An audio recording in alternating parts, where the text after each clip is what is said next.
the rate we're going, it's going to take 5 years to reach herd immunity. At the June 26, 2021 Merced County Board of Supervisors meeting, the County Director of Public Health talked about how the state of California is not giving the county the amount of vaccines the county truly needs. The following is an excerpt from the county meeting. So we speak about the vaccines and what we've done, but I also want to talk about vaccines and what we feel, or I definitely feel, should have been done. Should we have received the amount of vaccine that we needed to in order to get through all of our Phase 1A? So Merced County has received the third lowest amount of vaccine per resident throughout the state. On the top of that chart or that table, you'll see 56, 57, 58. We do it by county comparison, and so Kings actually fares worse. Yuba fares a little worse than we do, and Merced, you see there 26.44 vaccines allocated per resident. I'm saying per 1,000 residents, apologies. Our state average is 70.42, and the state likes to compare how people are performing against what the statewide average is. I think because of the lack of vaccine that we provided with, they've assigned an F, not that the county has earned an F. So in comparison, you take a look at Sierra, Butte, and Alpine, very small Northern California counties, and you see their allocation per 1,000 residents is literally 5 to 6 times, 7 times to 8 times higher than ours. And that is abysmal, especially when you compare us against Alpine. But even more interestingly is an example from January 12th, Pasadena, which is a city that contains 141,258 residents. It also is a city that largely relies on their local health jurisdiction of LA County, as does the city of Pasadena. Yet you see their allocation is 22,800. Merced County's population, which stands at 287,420, more than double what the city of Pasadena is, received a third of the allocation. So if you forecast that out in terms of how long it would take again to achieve that 80% marker that we strive for, we are on track for 5 years to reach herd immunity, while the city of Pasadena stands at 10 months. And these are the things that are hard to control within the system of public health. We're recipients, but we don't dictate what that system looks like to be able to get out and get people who need to receive their vaccinations vaccine. In addition, some of these things in terms of lack of vaccine in Merced County has been largely driven by the state's absolute and what I feel is a deliberate lack of transparency. There's no reason under the sun that counties throughout the state of California should still be questioning what metrics are you using or relying on? What equation is it that you're looking on to make sure that all of those systems you're relying on to determine allocation are as tight as they need to be? You know, we've been in this 10, 11 months with the state. I think that's inexcusable.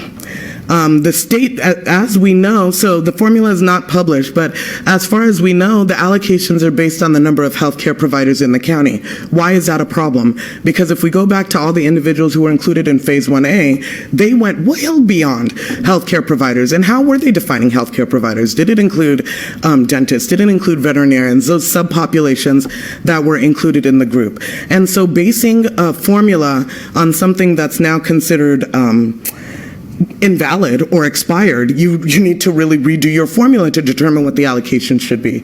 And a faulty data system that none of us have access to. There's no transparency through the back door to see, oh, what is it that we've been assigned? Is there an opportunity for dialogue to clarify that what we're receiving is what we anticipated receiving? Our data doesn't feed into it also with our vaccine registry. And some of the deception that has taken place is being notified that this data system that for 30 years has been antiquated and obsolete all of a sudden required being updated this past weekend, yet nobody in Merced County was made aware that the state was deploying resources to San Joaquin, who is the administrator over this vaccine registry. You know, the constant spins, they're spin doctors in terms of it's so difficult when you think about local health jurisdictions in comparison to the state and having to fight those assumptions, not allowing adequate time, being asked to keep things confidential or embargoed, yet it's kind of like beat you to the punch. That's not going to do anything for the state of California. All it is going to put us in further trouble when we should, all of us at the local level should be looking through that tunnel and seeing light, and unfortunately none of us are. Tiers that continue to expand, I'll leave that alone because I brought it up about 8 times. But knowing that we're a 100% healthcare provider shortage area and saying, well, that's why you get a low allocation. But it's all about equity, knowing that we also have the 9th highest death rate. I mean, tell me, somebody explain it to me. So, and the inconsistency in the deploying of resources and the vaccine usage expectations. As an example, and I think you'll love this as an example, LA County, we were advised, is sitting on 100,000 unused doses. And as a reward, the state is deploying a large team into LA County to assist in getting individuals vaccinated. There are 5 teams throughout the state that we've been notified are being deployed to counties they've determined need the help, none of which are in San Joaquin. If you look at those rates when it comes to anything, we're always faring 6, 7, 8 out of the 10 worst, are always almost 100% conducting the worst in any rates. But to have this is just, it's immobilizing, and it is what it is, as you see it. Becky, with that pause, you've inspired Supervisor Silvera. But hearing in your voice is representing a lot of the supervisors' voices throughout this whole process, and we appreciate your fight. Supervisor Silvera. Thank you, Chair. And Becky, I mean, you took the words out of my mouth with the frustration with the state, and all we're asking for is just send us the damn doses. Like, we don't even need help dispensing them. Just send us the doses. I stated it on a call that you were on the other day. With the help of our providers, with the pods that we've been able to set up, and I know it's probably, I would much rather overestimate a little bit, or underestimate, I should say, and, under promise and over deliver. But I'm confident in saying, you let us ramp up our delivery system, we could do 15,000 doses a week, with not just by ourselves, but with the folks like Dr. Asadi, our community health partners, everybody that's on board that just wants to be part of Team GSD and get stuff done. Just give us the doses, and that's the disconnect. Your frustration is shared by me. It's shared by my constituents. And I don't know what else to do. I know we've sent letters. I know that the mayor's sent letters. I know that we're on a call every week with our electeds at the state and federal level. I know what we need to do is advocate, but it should not be that we have to call every week somebody, try to find an end somewhere to be able to get more doses. It's unreliable. I mean, we're on a call and we get notified we're going to get 200 doses. And then because the squeaky wheel gets the grease, it turns into 1,700 doses. I'm not complaining about getting more, but I want it to be known that the state and the way that they're handling this, they're hypocrites. They're not being transparent. They want to sit here and talk about equity. It's their talking points. They all talk about equity, but when it comes time to deliver, we just get crapped on again in Merced County. Those numbers are despicable. If you could go back one slide, I'm glad that we're sharing this information with the public. Think about that, and I get it. Alpine County's got like 1,100 residents in the whole county. So when they got an allocation of 500, I mean, you see why they get so many. Okay, I get that. That's the outlier. But when you show me what Pasadena's getting, I don't know. I don't know how much more we could scream from the rooftops. I don't know how much more. I mean, we're working diligently with our assembly member and our state senator even to try to find more, Becky. So you tell me where and how I could advocate other than just like, do we got to take the sheriff and go to the vaccination place and say, hey, we want our fair share. That's all we want. That's all we're asking for. I get it. If you're telling me that the metric in the beginning was by healthcare providers, well, that was to get through 1A and what those were. But when it gets past that, listen, folks, it's really simple. LA County is going to get more vaccine than us. There are more people in LA County. But when we're sitting at 26.44, and when I saw this last time, we were at like 12, and poor Kings is still fallen way behind. They were at 10. I don't know how much more to do, and it's just frustrating because I'm getting calls every day. From people who, and listen, you have a willing population. The people that are calling me aren't like the people who are like, I don't know, I don't want to get the vaccine. These are people who are willing to line up, who are willing to wait in line, or whatever it takes to get the vaccine. And so I just want you to know that, like, I share your frustration. I know your guys' frustration. I'm doing everything that I possibly can to try to. I mean, I wish I had the ability to make the dang vaccine myself. I would take care. We'd get it done here, but we don't. We have to wait on them. I don't know. And if I may not please interrupt you, but you bring up a valid point. They say things about equity. Okay, so maybe the healthcare worker, as an estimation, isn't working in terms of the allocation.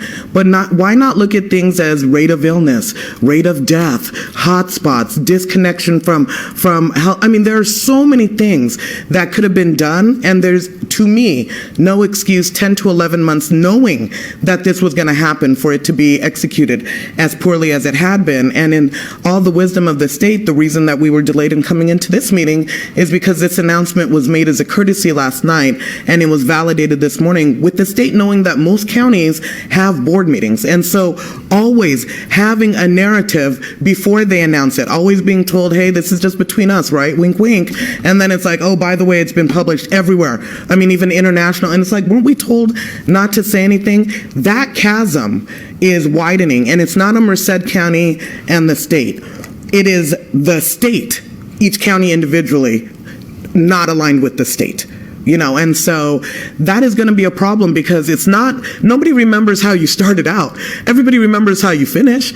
And this is not a good finishing on something that has already been very difficult to manage. But I feel that there has been a tremendous amount of effort and a tremendous amount of progress with what we've managed thus far. And having this rate limiting step almost deliberately is inexcusable. So that's where I stand with that. My frustration is, for the sake of this meeting, I'm going to keep it quaint, but it's very, very, very frustrating, and it's very demoralizing. I mean, we are, and I'd like to share with you, and I'm sorry, I don't know if you were done, but I think I'd like to share with you what I saw, because I read articles, I'm always on distribution lists, anything. So this is what the state always says. It's a guiding principle, but yet our San Joaquin Valley here has borne the brunt of the burden of disease and death due to COVID, but received scarcity in terms of the amount of vaccine. So I read an article about the state versus, what everybody who's saying, it seemed like it was about science, but are we moving away from that? But I loved what was stated, the idea that just because one works for a state agency makes one more qualified or more intelligent to understand or data or scientific research. It's just delusional. And he said, what's not on here, that is the peak of hubris. And so for us to be aligned in terms of what the state is saying, include us. We shouldn't have to be begging. We should be at the table.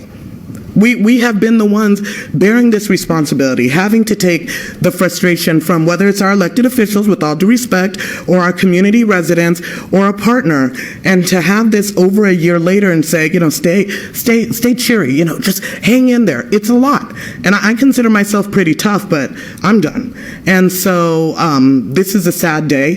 This has been a sad beginning of 2021 for the state as a whole, especially by way of COVID vaccine. But I hope I get to eat my words later in a humble pie, because I really do want things to improve. I don't want them to stay bad.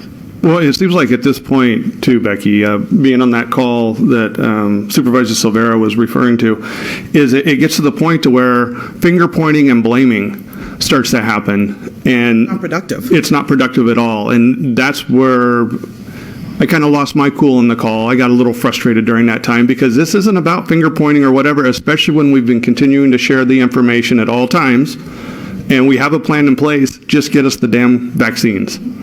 So I categorically agree. Anybody we lose is a loss for the county, right? This is a village, and it takes a village to bring the village up.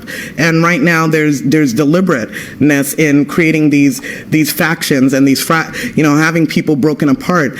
We as a department are determined not to be, and I guess my plea with the county is as much as it is bad news, we're alongside you. We're not in front of you, we're alongside you, contending and advocating for you, because you are ultimately who we serve, and we're pleased to be able to serve you. But bear with us as we try and get through this very, very difficult season of being able to exercise all of the strategies we've put in place, and that's probably one of the more disappointing things in terms of what was announced this morning. we serve the public. You don't serve us. No, I was talking to the public. Okay, good. I just wanted to make that That's good, though. I like that confidence. All right. So, and one other thing I want to say. We're essential enough to feed the state and the world, but we're not essential enough to keep from dying at the rate we've been dying. And so that is, if the state would like to come down and explain for themselves, I Serve up that quote. That's a great quote. Make sure that gets out. Yes, That's good. it's on the record though, so. Any views or opinions expressed on these videos are my own and do not represent the views or opinions of the City Council or City of Livingston. Unless, of course, I am using direct quotes or video from City Council or other public meetings, then it's pretty obvious whose opinion is whose. Copies of source documentation available upon request.